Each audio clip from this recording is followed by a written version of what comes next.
It has been a wild 24 to 48 hours for the Chicago Bulls and really the NBA as a whole to add to an even crazier season it has been for the Bulls specifically. It's never a dull moment when it comes to this franchise and the happenings that go on with this team. Of course, I'm sure you all have heard by now, the Bulls have released Jaden Ivey due to conduct detrimental to the team.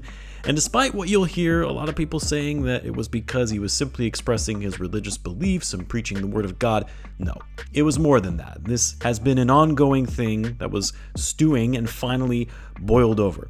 Things about Jaden Ivey's character that were becoming more and more problematic, where he was making his teammates uncomfortable, stemming back to his time with the Detroit Pistons, being too preachy with teammates, asking people if they've been saved, including reporters. You had that report come out from Joe Cowley where he was asking reporters if they had fornicated outside of marriage. A player asking this of reporters. In a nutshell, believing that he knows better than everyone else and everyone in the locker room was getting tired of it. I'm all for players expressing their gratitude and appreciation to God, thanking God. Modest Bucelis does that. Ayodu Sumu would do that. You've had other players throughout history talking about their faith and how it's really grounded them. I think that's great. I think having a spiritual identity, a religious identity, is great for anybody.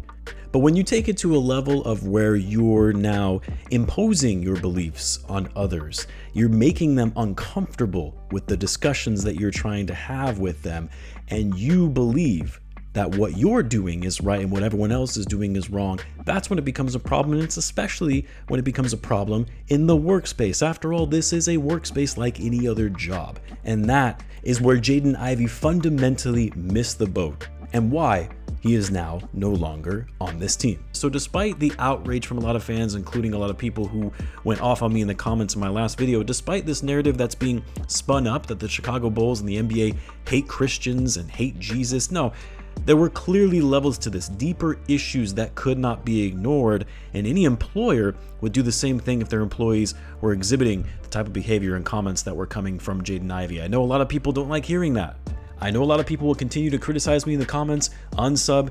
You're welcome to do that. You are entitled to go ahead and unsubscribe, just as I'm entitled to share the context and the background to what led to Ivey's dismissal on the team. But here's the thing, despite the Bulls fully being within their rights to waive Jaden Ivey for his conduct in recent days, the Bulls themselves also screwed up big time in this. And I'm mainly talking about AK and how this PR disaster that the Bulls are now dealing with could actually mean the end of Arturas Karnisovas and his time with the Chicago Bulls. I've always said before, AK is not going anywhere whether you like it or not. It was because we knew he just recently signed an extension, and we know the Reinsdorfs don't pay executives to not work. But this might just be the straw that broke the camel's back, and I'll explain why in this video. So what's going on, everyone? You're listening to Bulls Central here. Hope you're all doing well. Now, I want to be clear, this whole situation with Jaden Ivey and the Bulls trading for him in the first place isn't entirely Arturas Karnisovas' fault, because as I've said before, it's not like the Bulls traded assets to get Jaden Ivey. It didn't impact their long-term cap sheet since he was on an expiring contract. They took a chance to see if they had something with Jaden Ivey as a low-risk flyer.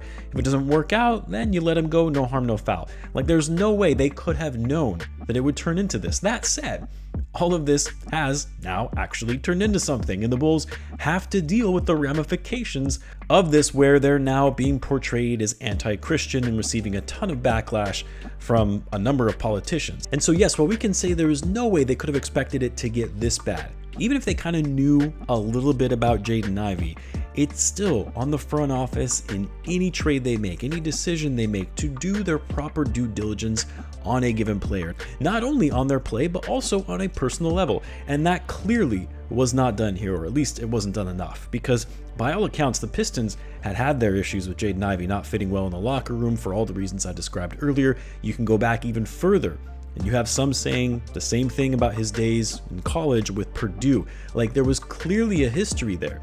And whether the Bulls knew of this history or not, it probably should have been a red flag when the Pistons were totally fine moving on from their number 5 overall pick for nothing. And what I can say is that while the trade itself for Ivey was a minor mistake on the part of the front office because they didn't really have to give up assets or commit long-term money like I mentioned, what I do know is one thing: the Reinsdorfs will not tolerate more than anything is damaging the brand they have been cashing checks from and riding the coattails of what Michael Jordan created for them over 30 years ago.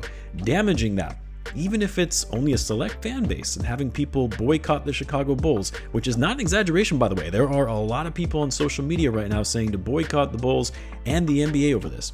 If you do that, it's game over for the Reinsdorfs. We know they are completely okay riding the wave of mediocrity as long as it means they continue to sell out the United Center and fans keep buying the merchandise. You can do whatever you want as a GM as long as you maintain that. But this, cleaning up a mess like this, I really don't think they're going to stand for. This is something too detrimental to their global brand. And look, if this was just one thing, it was an isolated incident, a decision of poor case of judgment on the part of AK, that would be one thing. This would be a different conversation. I'm sure ownership would let it slide.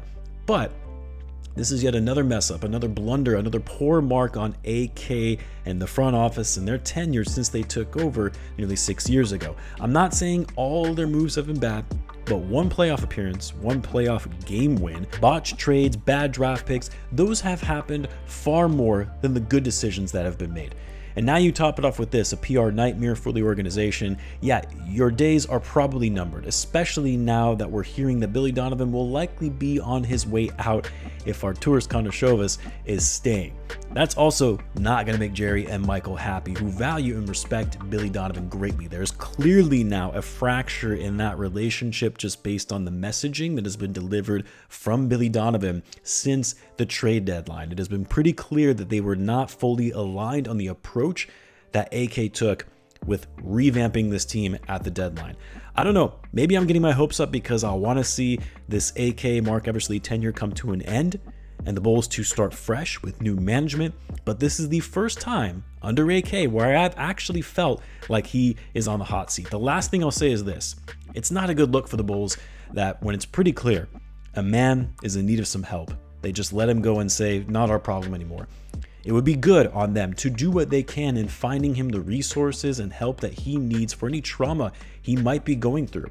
Like, that's the thing people are forgetting in all this. Throughout all of these live posts that Jaden Ivey's been doing, he's been talking about sexual abuse that he's endured as a kid, how he had a porn addiction. There was some troubling stuff in the things that he's saying and doing, and it's kind of bad on the Bulls to just wash their hands of it and be done. Yes, they had to let him go because it was negatively impacting the locker room, and he clearly wasn't going to be with the team next season after his contract was up anyway. But they could have supported him in other ways rather than what is clearly a challenging time for this young man right now.